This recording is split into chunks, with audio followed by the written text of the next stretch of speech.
Saat mendengar nama Candi Sukuh, apa yang pertama kali terlintas di benak kalian? Di berbagai media, Candi Sukuh kerap ditampilkan melalui sisi kontroversialnya. Akibatnya, tidak sedikit orang yang mengenal Candi Sukuh hanya dari persepsi tersebut, tanpa mengetahui cerita yang sebenarnya. Namun, benarkah hanya itu cerita yang dimiliki oleh Candi Sukuh? Untuk menemukan jawabannya, mari kita kembali ke masa ketika candi ini pertama kali dibangun. Pada abad ke-15, Kerajaan Majapahit berada di penghujung masa kejayaannya. Perubahan politik, sosial, dan kepercayaan mulai terjadi di berbagai wilayah Nusantara.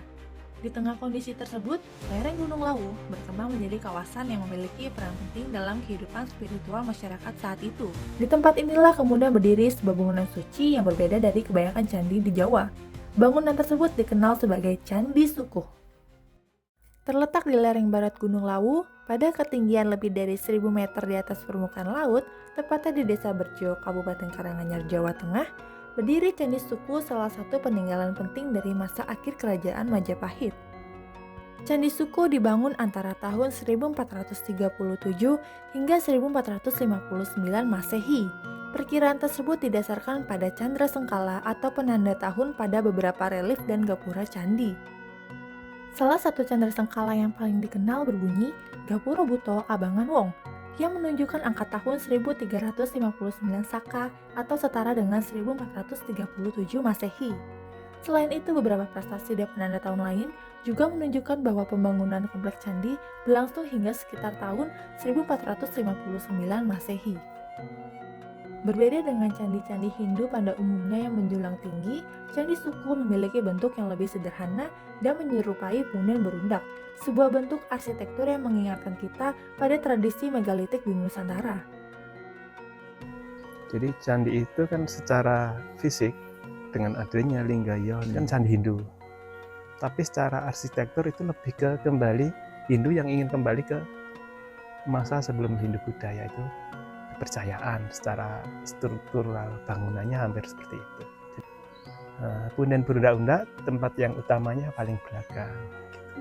Kebanyakan candi Hindu pada umumnya kan tempat utamanya di tengah, dikelilingi candi kecil-kecil berwarna. Tapi di lereng Lawu kebanyakan seperti itu peninggalannya.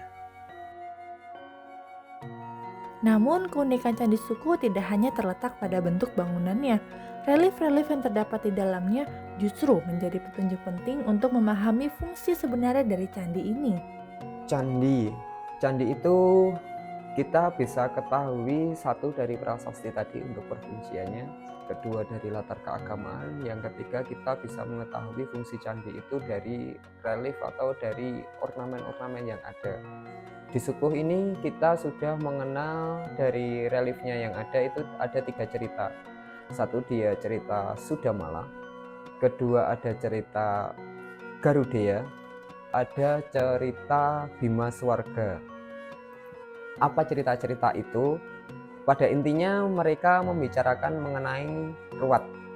Ruat itu merupakan sebuah tradisi yang sampai sekarang orang Jawa masih menggunakan itu untuk membersihkan diri atau membebaskan diri dari pengaruh negatif atau sengkala. Jadi untuk jika kasarannya mungkin sebuah untuk buang sial, juga mengenai penyakit. Memasuki kawasan Candi Sukuh, kita tidak hanya melihat susunan batu dan bangunan kuno. Di setiap sudutnya terdapat relief yang menyimpan kisah dan pesan simbolik. Salah satunya adalah relief Sudamala, yang menceritakan kisah Dewi Uma yang dikutuk menjadi durga akibat kesalahpahamannya dengan Batara Guru. Kutukan tersebut akhirnya dipatahkan oleh Sadewa sehingga Dewi Uma kembali menjadi wujud aslinya. Selanjutnya terdapat relief Garudea yang mengisahkan perjuangan Garuda untuk membebaskan ibunya yaitu Winata dari perbudakan Kadru. Dalam perjalanannya, Garuda harus memperoleh Tirta Amerta atau air kehidupan milik para dewa. Sementara itu, relief Bima Swarga menceritakan perjalanan Bima menuju alam kematian untuk menyelamatkan arwah kedua orang tuanya. Perjalanannya dipenuhi berbagai rintangan sebelum akhirnya Bima berhasil menyelesaikan misinya. Jadi dapat 3 cerita yang semuanya berbeda. Satu Sudamala yang dapat membebaskan dari penyakit, kedua Garudea yang dia bisa membebaskan dari perbudakan atau nasib buruk, dan yang ketiga si Bima Swarga, dia dapat membebaskan jiwa atau roh nenek moyang leluhurnya. Nah dari situlah kemudian Sukuh kemungkinan merupakan candi yang digunakan sebagai malukat atau ruatan.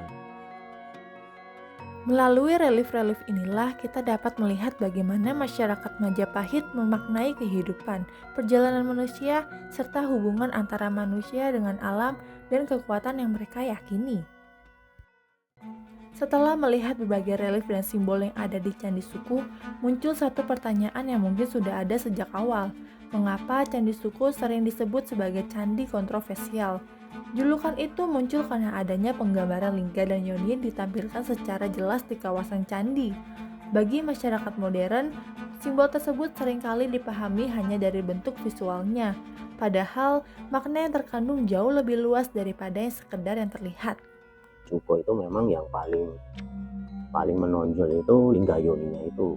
Lingga itu bentuknya seperti tombak, itu untuk laki Dewa Siwa, kemudian yang Yoni itu untuk wadah atau lubang itu Dewi Parwati. Keberadaan simbol Lingga dan Yoni di Candi Sukuh bukanlah unsur yang bersifat pornografis atau kontroversial, melainkan simbol sakral yang memiliki makna penting dalam kepercayaan Hindu masa itu. Lingga melambangkan prinsip maskulin, kekuatan penciptaan, serta aspek siwa, sedangkan Yoni melambangkan prinsip feminim, kesuburan, dan sumber kehidupan. Penyatuan keduanya mempresentasikan keharmonisan alam semesta, siklus kehidupan, serta harapan akan kesuburan, kemakmuran, dan kelangsungan hidup. Oleh karena itu, keberadaan simbol Lingga dan Yoni di Candi Sukuh harus dipahami dalam konteks budaya, religius, dan filosofis masyarakat pada zamannya, bukan berdasarkan sudut pandang modern semata. Simbol Lingga dan Yoni yang berada di gerbang utama Candi Sukuh merupakan salah satu bagian yang paling terkenal sekaligus kontroversial. Jadi setelah masuk gerbang nih, di bawahnya gerbang itu ada Palus dan Vagina di situ. Jadi setelah orang mati, di tradisi Hindu ataupun Buddha, setelah orang mati itu bukan endingnya dia jiwanya, rohnya itu langsung lompat hidup kembali. Tapi untuk hidup kembali ini kan harus melalui sebuah penciptaan seperti Palus dan Vagina tadi. Nah, karena di situ jiwa yang sudah mati, otomatis dia terlahir kembali dengan simbol ini yang ada di gerbang. Kenapa simbol itu di bawah gerbang? Itu menggambarkan jiwa yang sudah mati, yang setelah di kehidupan di bawah nih, di bawahnya suku masyarakat komunal, dia kemudian terlahir lagi. Jiwa yang sudah mati terlahir di neraka. Itu di teras 1 ke teras 2. Candi itu digambarkan sebagai rahim, di mana jika kita keluar akan menjadi pribadi yang baru. Bagaimana kita bisa menjadi pribadi yang baru jika kita hanya menyembah sebuah batu? Kecuali batu itu dimaknai dengan lain. Orang dulu itu menggambarkan kenapa ibadahnya di candi. Karena candi itu penuh dengan makna dan juga simbol. Kenapa sih kok tidak kitab suci gitu? Di zaman dulu pendidikan tidak seperti sekarang. Jadi kenapa orang dulu itu penuh dengan simbol, berbeda dengan orang barat yang memang dia suka baca dan literasi. Nah, di kita itu pendidikannya dari gambar dan visual dan verbal. Pada masa pembangunan Candi Sukuh, Lingga Yoni justru merupakan simbol yang paling tepat untuk menggambarkan kekuatan ilahi yang menciptakan kehidupan. Kesakralan tidak ditentukan oleh bentuk visualnya, melainkan makna yang diberikan oleh budaya dan agama. Yang kita anggap vulgar saat ini belum tentu dipandang demikian oleh masyarakat pada saat itu. Pada akhirnya, Candi Sukuh bukan hanya tentang kontroversi yang selama ini sering diperbincangkan. Di balik setiap relief, arca, dan susunan batunya tersimpan cerita tentang kehidupan, kepercayaan, dan cara masyarakat masa lalu memaknai dunia. Misalnya semoga bisa terawat sampai akhir zaman.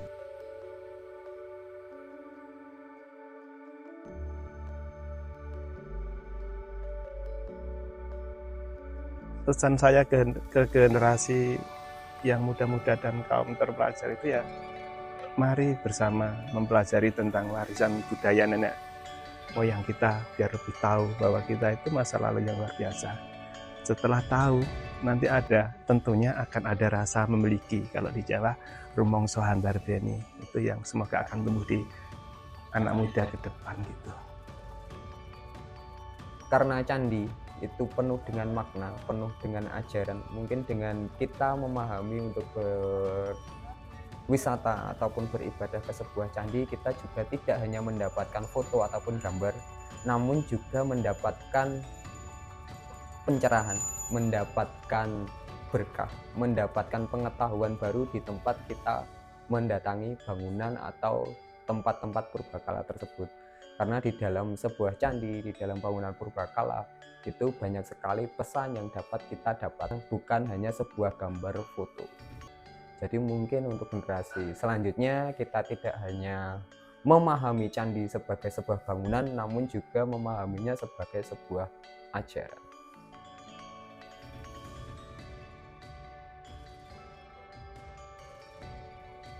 Sebagai generasi muda, memahami warisan budaya bukan hanya sekedar tentang mengenal sejarah, tetapi juga tentang menjaga dan meneruskan nilai yang terkandung di dalamnya.